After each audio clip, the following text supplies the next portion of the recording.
Hi, everyone. I'm Mark Leeming from the 1 Minute Preacher.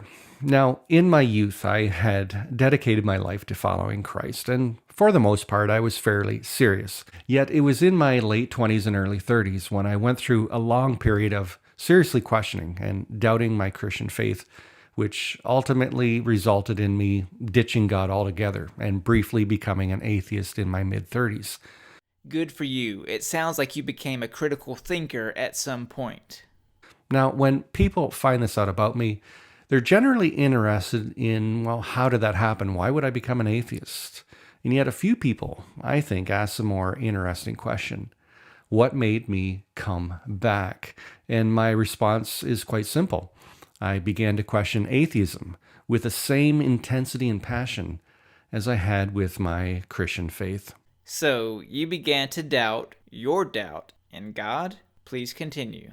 You see, here's the thing. After becoming an atheist, I quickly realized that both the belief in God and the belief that he doesn't exist, well, they both have their knowledge gaps, their ethical dilemmas, their moral catch-22s, which at the end of the day, they all require some sort of leap of faith. How does lacking a belief in God or gods require any faith? The answer, it doesn't. And atheism isn't a claim to knowledge, nor does it imply anything about morality, nor does it assert anything that could even be possible to have a catch-22 scenario. But even so, let's hear these apparent atheist dilemmas. And this was very unsettling for me because I think, like the vast majority of atheists, especially your aggressive internet types, although I would have acknowledged that atheism didn't have all the answers, yet essentially all that did remain were a few T's that needed to be crossed and a few I's to be dotted. It was religion that had all the problems. Atheism isn't a philosophy or a religion or even a worldview, so of course it doesn't have all the answers. By definition, atheism has no answers. It never claimed to. It's simply a lack of belief in God or gods. It doesn't mean you believe in one thing over another. It doesn't mean liberal or conservative. It doesn't mean anything other than the negation of belief in deities. I only thought that way because I had only seriously questioned my Christian faith. I had never put my atheism under the same intense scrutiny. I think what you mean is you've never put your own worldview under scrutiny, and then you did. I applaud you for that. Everyone should scrutinize their worldview and opinions. However, I have a feeling this will be the only thing we agree on. So here's an example of what I'm talking about. Suppose a child is born with, say, cerebral palsy. The atheist would rightly ask, well, if the Christian God exists, who is supposed to be both good and loving, then answer that one, buddy. And it's an emotionally compelling argument with no easy rebuttals. All that I can say is that while I don't know the why, I do know, though, that from a biblical point of view, that God loves that child no less than a healthy one, that God doesn't have favorites, no preferences, there's no hierarchy. Except for the Jews. They're God's chosen people. The Bible plainly states it, so he does have favorites. That girl is born in God's likeness and therefore has the same right to exist, to be protected and cared for as a healthy child. It's a Judeo-Christian belief in the sanctity of all human life. After all, Jesus said that how you treat the least is how you treat him.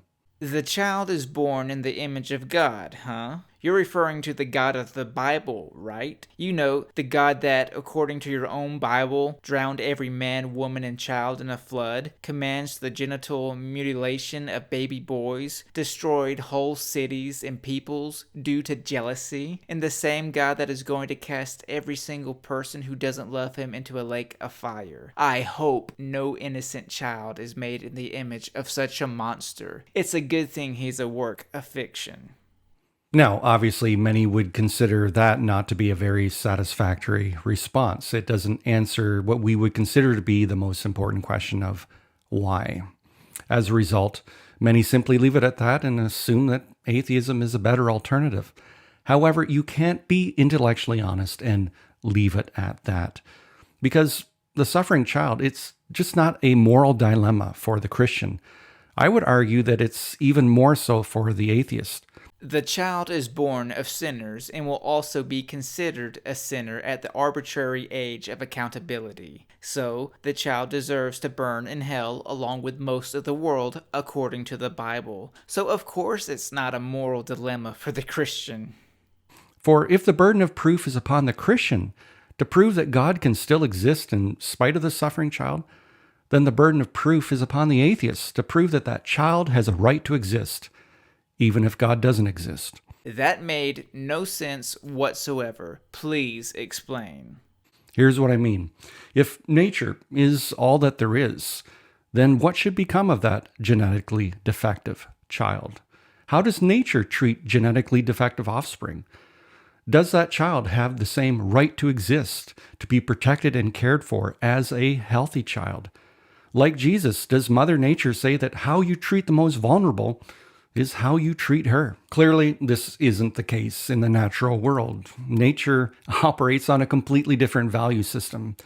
Mother Nature has clear preferences: healthy offspring. Infanticide, the killing of genetically defective offspring, is widespread throughout nature. Birds toss out the weak from the nest to die. The runt in a litter of pigs is ignored until it starves to death. So, if humans are but a mere extension of the natural world, then who says we are to operate on a completely different value system from nature's?